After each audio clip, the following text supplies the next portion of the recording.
On a toujours l'impression que la fraude, ça arrive juste aux autres, mais en fait, ça peut arriver à tout le monde.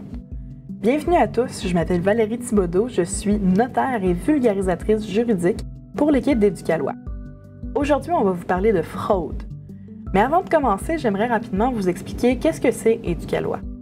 Éducalois, c'est un organisme à but non lucratif. C'est pas un organisme gouvernemental. On a pour objectif de rendre le droit plus accessible aux Québécoises et aux Québécois en mettant à la disposition du public de l'information juridique fiable dans un langage simple et accessible. Éducalois transmet aussi de l'information juridique vulgarisée très variée sur son site web où sont publiés plus de 1200 contenus en français et en anglais sur toutes sortes de sujets comme, par exemple, la consommation, l'habitation, la famille, la santé, le travail, le fonctionnement du système de justice et des tribunaux, les crimes et les contraventions, etc. Avant de commencer, j'aimerais vous présenter une petite mise en situation. Alors, vous recevez le courriel qu'on voit ici à l'écran, ça provient de Radio-Canada et on vous parle de pénurie de masques et à la fin, il y a un lien. Donc, vous avez trois options, soit vous cliquez sur le lien, soit vous décidez d'aller faire une petite recherche sur votre moteur de recherche préféré sur la pénurie de masques ou vous appelez un proche afin de savoir s'il sait quelque chose à ce sujet. Vous pouvez également tout simplement ignorer le message. Qu'est-ce que vous faites? La bonne réponse sera donnée à la fin de l'atelier. Aujourd'hui, on va vous parler de trois sujets ensemble. Donc, premièrement, qu'est-ce que c'est que la fraude? On va aborder différentes mises en situation et on va vous parler finalement de qu'est-ce qu'on fait si on est victime de fraude ou si un proche est victime de fraude. Tout d'abord, qu'est-ce que c'est que la fraude? C'est généralement quelque chose qu'on va reconnaître comme étant une méthode malhonnête pour tromper quelqu'un et lui soutirer de l'argent. En quoi est-ce que c'est juridique, vous allez me demander? La fraude, c'est juridique parce qu'une fraude, c'est criminel. Ça peut être passible de jusqu'à 14 ans de prison. Alors, les fraudeurs, qu'est-ce qu'ils font? Ils vont utiliser votre bonté, votre gentillesse. Ils vont vous donner des fausses informations et ils vont vous mettre la pression pour que vous preniez une décision vite.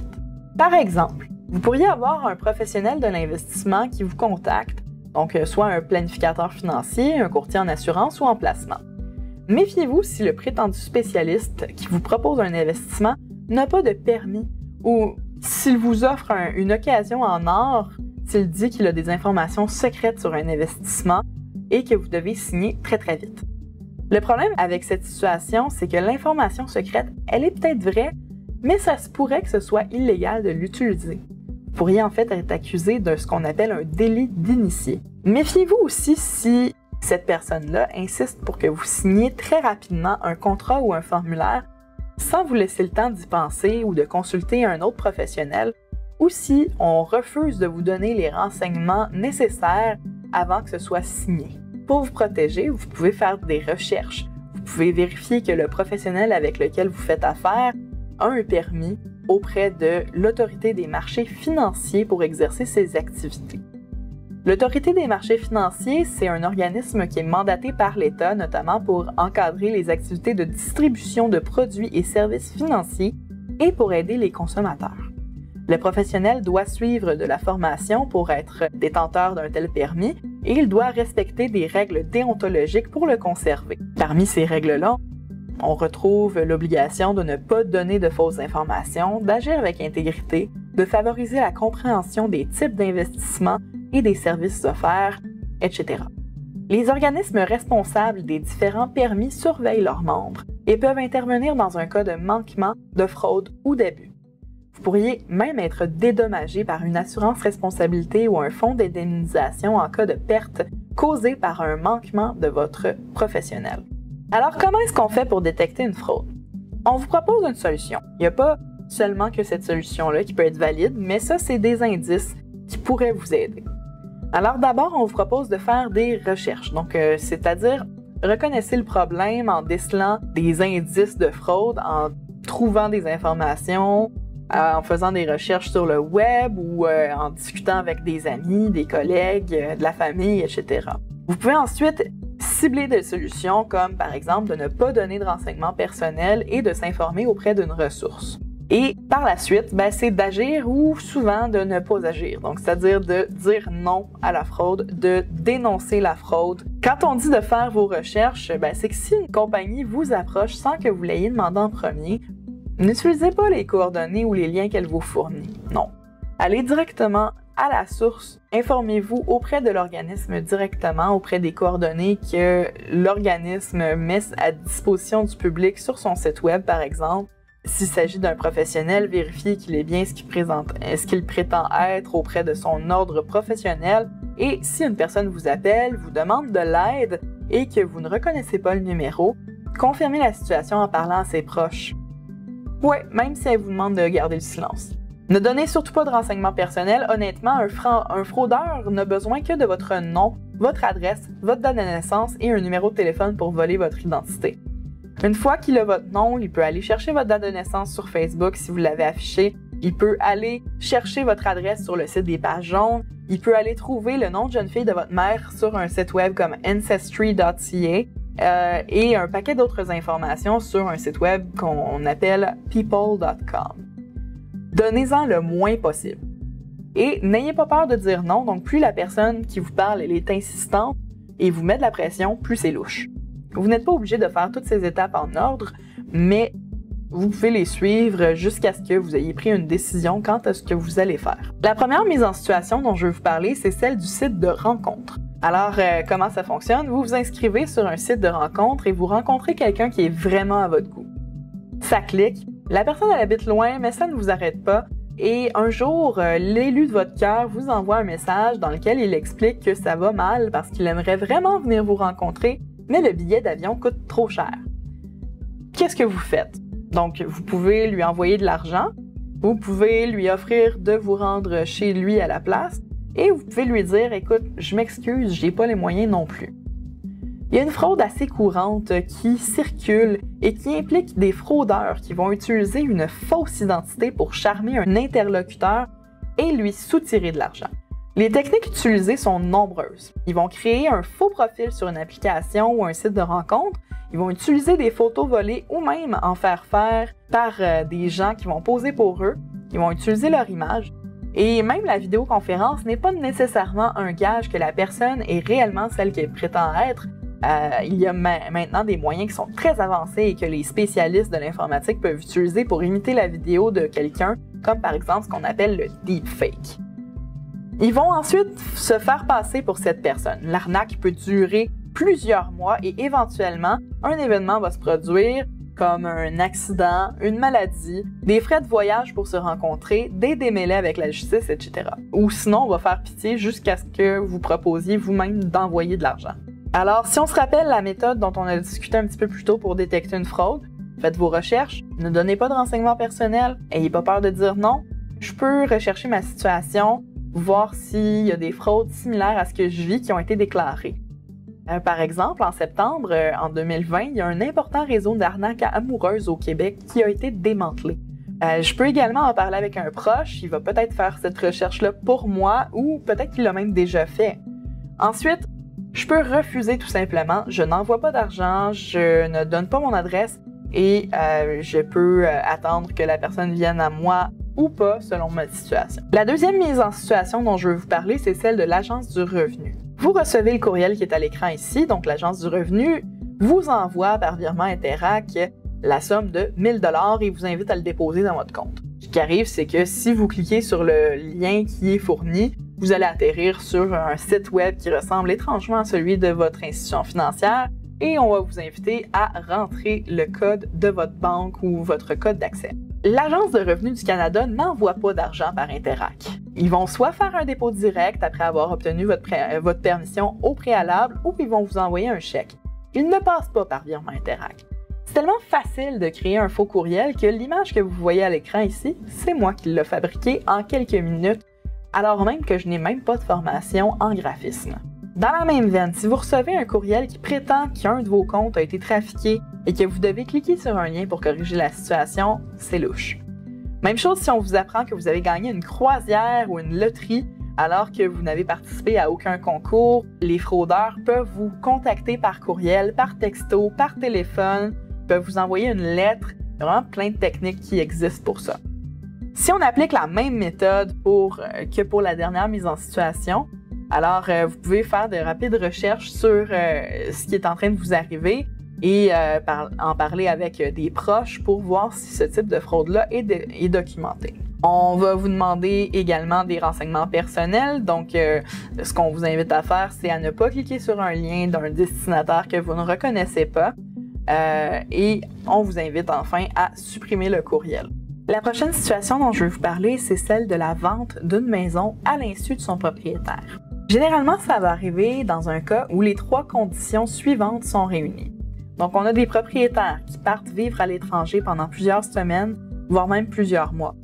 Ils ont terminé de payer leur prêt hypothécaire et ils ont obtenu une quittance, c'est-à-dire un document qu'on va enregistrer au registre foncier et qui va venir confirmer publiquement qu'on a terminé de rembourser notre prêt hypothécaire.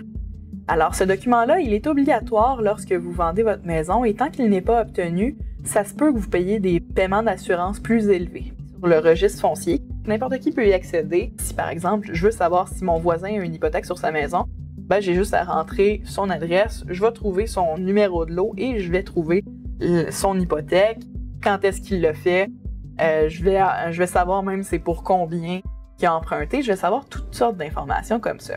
Pour éviter que votre maison soit vendue sans votre consentement, vous pouvez retarder l'obtention de votre acte de quittance jusqu'à la vente de votre maison. Votre institution financière va probablement à ce moment-là vous appeler si jamais la maison est en train d'être vendue et vous allez à ce moment-là pouvoir agir en conséquence. Vous pouvez obtenir une assurance-titre pour vous prémunir contre ce type de fraude. L'assurance-titre ne va pas vous appeler si jamais la maison est vendue sans votre consentement. Par contre, si jamais ça arrive, elle pourrait vous aider à récupérer votre maison ou, si c'est pas possible, elle pourrait vous dédommager. Une autre situation assez courante, c'est celle du proche en détresse. Alors, vous recevez par exemple le texto ou le message texte que vous voyez à l'écran.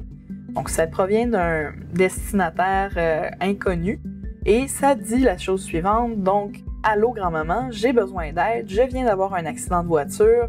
N'en parle pas s'il te plaît à papa et à maman, c'était l'auto de maman. Tu peux m'envoyer 200 $, tu as juste à cliquer ici et là, on a le lien vers une adresse web. Si vous cliquez sur l'adresse web, on va probablement vous demander des informations bancaires et c'est signé par votre petite fille Léa. Alors, qu'est-ce que vous faites dans une situation comme ça? Ce qu'il faut savoir, c'est qu'il peut être très facile pour un fraudeur de voir les liens familiaux que vous déclarez sur Facebook. Cette personne-là peut même aller jusqu'à créer un faux profil en copiant des photos de vos petits-enfants et vous demander de l'argent sur un réseau social. On a même déjà rapporté des cas de gens qui vont aller jusqu'à lire des avis de décès dans le journal et qui vont noter les noms des petits-enfants pour par la suite se faire passer pour l'un d'entre eux. Ils vont par la suite contacter par téléphone les nouveaux veufs et vont se faire passer pour un des petits-enfants qui serait dans le besoin.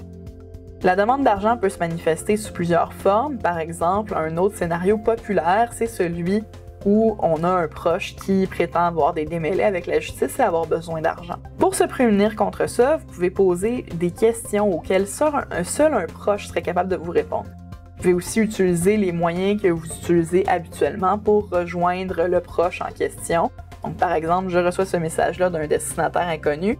Au lieu de répondre à ce message texte-là, ce que je peux faire, c'est prendre mon téléphone et appeler ma soi-disant petite fille Léa pour en avoir le cœur net. Également, vous pouvez tout simplement supprimer le message et faire comme s'il n'existait pas. Alors, on l'a vu, il y a plusieurs situations qui peuvent mener à une fraude de nos jours. Ça peut être tentant dans une situation comme ça de se dire « ça s'en vient trop compliqué, est-ce que je peux déléguer mes tâches à la place? » Il y a 2 options qui s'offrent à vous si c'est une option intéressante pour vous. Donc, vous pouvez soit faire une procuration ou un mandat de protection, ou même les deux en fait. Par contre, ces 2 documents-là ne seront pas utilisés de la même façon ni au même moment. Alors, la procuration, il va être utilisé pendant que vous êtes encore capable de prendre vos propres décisions, tandis que le mandat de protection, lui, va être utilisé quand vous êtes incapable de prendre vos propres décisions. La procuration, comme le mandat de protection, peuvent être préparés soit par vous-même, par exemple à l'aide d'un modèle que vous trouvez sur le web, ou ça peut être préparé avec l'aide d'un notaire ou d'un avocat. Vous allez à ce moment-là désigner une ou plusieurs personnes qui vont prendre les décisions à votre place. Vous allez conserver la capacité de prendre vos propres décisions dans le cas de la procuration et vous allez pouvoir émettre des directives qui concernent votre argent ou vos biens, vos comptes bancaires, vos investissements, votre maison, votre voiture, vos entreprises par exemple. Pour ce qui est du mandat de protection, ben, c'est le seul document qui vous permet de nommer la personne qui va s'occuper de vous et de vos affaires si jamais vous êtes déclaré inapte par un tribunal. Donc, c'est important, à ce moment-là, toutes vos procurations que vous pourriez avoir faites vont prendre fin, mais le tribunal pourrait toutefois émettre des directives s'il le juge nécessaire pour mieux vous protéger. Vous pouvez, dans un mandat de protection, désigner encore une fois une ou plusieurs personnes pour prendre les décisions à votre place et donner des directives concernant votre argent, vos biens, mais également votre bien-être. Le curateur public met à votre disposition un modèle de mandat de protection sur son site Internet. Et le mandat de protection peut également être fait avec un notaire ou un avocat. Il y a aussi une nouvelle loi qui a été sanctionnée et qui devrait entrer en vigueur d'ici 1 an environ. Je suis en train de tourner ça, on est en juillet 2021, donc probablement en 2022. Cette loi devrait créer un genre d'intermédiaire entre la personne qui détient une procuration et celle qui détient un mandat de protection. Ce serait donc un aidant officiel que la personne en perte d'autonomie pourra nommer et faire reconnaître comme tel. Restez à l'affût, on vous en dira plus dans une prochaine formation au besoin. Alors, dans la diapositive précédente, on vous a parlé de comment est-ce qu'on peut déléguer nos choses. Mais ça peut être important de savoir, est-ce qu'un proche peut vous frauder? Un membre de votre famille ou de votre entourage en qui vous avez confiance peut-il utiliser votre carte de crédit ou votre argent sans votre accord? Une fraude financière est toujours un crime, qu'elle soit commise par un inconnu ou par quelqu'un qui vous est cher. Même si vos proches ont accès facilement à vos cartes de crédit ou à vos informations personnelles, s'ils utilisent votre carte de crédit pour faire un achat en ligne ou se servent de votre identité pour emprunter de l'argent, ils doivent demander votre autorisation. Sinon, ils commettent un crime. Alors, comme vous pouvez le voir, la réponse est malheureusement oui. Un proche pourrait vous frauder. Je ne suis pas en train de vous dire non plus que tout le monde veut vous frauder, loin de là. En fait, vous pouvez bien souvent compter sur vos enfants, vos petits-enfants, vos neveux, nièces, généralement vos amis en cas de besoin. Mais s'ils commencent à se faire particulièrement insistants, qu'ils deviennent impatients, qu'ils vous parlent constamment de leurs problèmes d'argent, vous avez le droit de vous poser des questions. Nous vous invitons aussi à consulter vos relevés bancaires encore chaque mois, même si vous avez donné une procuration à quelqu'un, pour vous assurer que rien ne disparaît sans que vous ne sachiez où ça s'en va. Il y a des actes juridiques que vous pouvez obtenir pour vous assurer de ne pas donner à quelqu'un plus de pouvoir que nécessaire. Alors, il y a des mécanismes de protection qu'on peut prévoir dans une procuration ou un mandat de protection pour s'assurer qu'on ne se fasse pas avoir ou qu'il n'y ait pas d'abus qui soit commis. La première, c'est que dans une procuration, c'est pas nécessaire de donner au mandataire les pouvoirs de tout faire par rapport à vous non plus. Vous pouvez vous limiter seulement aux pouvoirs dont il va avoir besoin. Soyez précis, par exemple, si vous donnez une procuration pour vendre votre maison en votre absence, à indiquer l'adresse de la maison et le prix minimum de la vente. Ensuite, vous pouvez prévoir une date d'expiration, voire même une date de révision. La date d'expiration, c'est une date à partir de laquelle votre procuration, elle, ne sera plus valide, donc elle ne pourra plus être utilisée. Par exemple, si vous partez à l'étranger entre juillet et novembre et que vous avez besoin que quelqu'un paie vos factures en attendant, vous pouvez indiquer directement dans la procuration qu'elle va cesser de prendre effet le 1er décembre. Bien sûr, même si aucune date d'expiration n'est prévue dans la procuration, vous pouvez retirer les pouvoirs donnés en tout temps. Vous pouvez aussi prévoir une date de révision de vos documents pour vous assurer qu'ils soient toujours à jour et qu'ils nomment toujours quelqu'un en qui vous avez pleinement confiance. Pour un mandat de protection, ça peut aussi signifier que vous allez demander qu'on réévalue votre état de santé à tous les 5 ans, par exemple. Ça permettrait alors de vérifier que vous êtes encore inapte et de préserver votre autonomie. Enfin, vous pouvez prévoir un inventaire initial et des rapports réguliers. Donc, pour vous assurer qu'une personne n'abuse pas de ses pouvoirs et de vos avoirs, vous pouvez prévoir directement dans vos documents, donc mandat ou procuration, que la personne que vous nommez devra faire un inventaire aussitôt qu'elle entre en fonction, donc un inventaire de tous vos biens avant de faire quoi que ce soit avec. Votre document peut ensuite prévoir que cet inventaire-là va devoir être communiqué à une personne en qui vous avez confiance.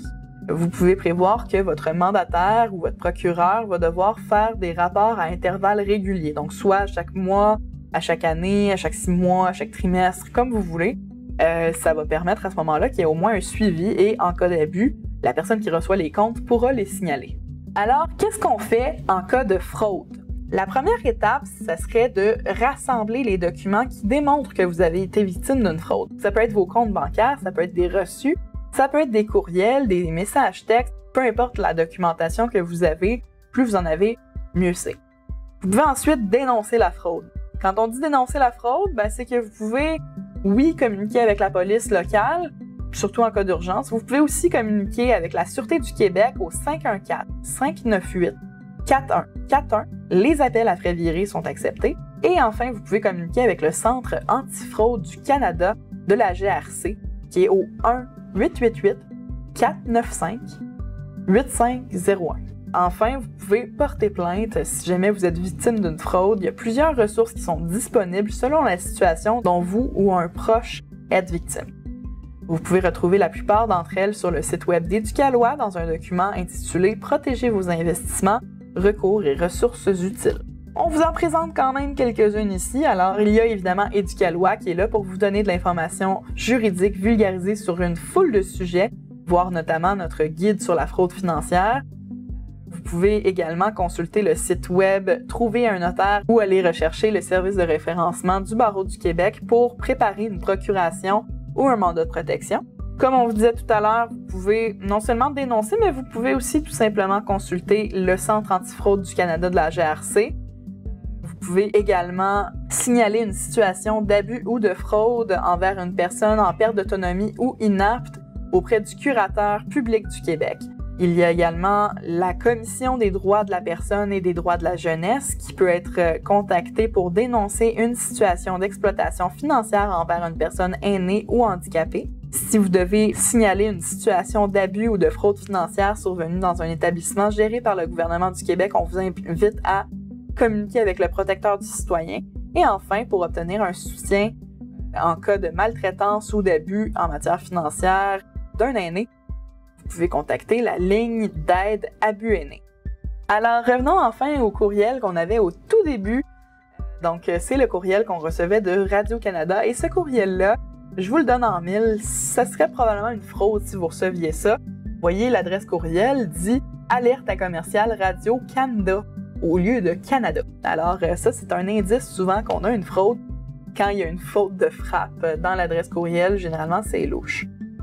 Ça, c'est un courriel que j'ai vraiment reçu moi-même dans mes courriels personnels. J'ai caché mon adresse courriel, là, mais j'ai vraiment reçu ça. Donc, vous voyez, ça peut vraiment arriver à tout le monde, une fraude. Merci d'avoir été avec nous et j'espère que cette formation-là va vous avoir aidé. Si jamais vous avez des questions ou des commentaires, n'hésitez pas à nous écrire. Si vous avez besoin d'un conseil ou d'un avis juridique, on vous invite plutôt à contacter un notaire ou un avocat en pratique privée. Passez une excellente journée.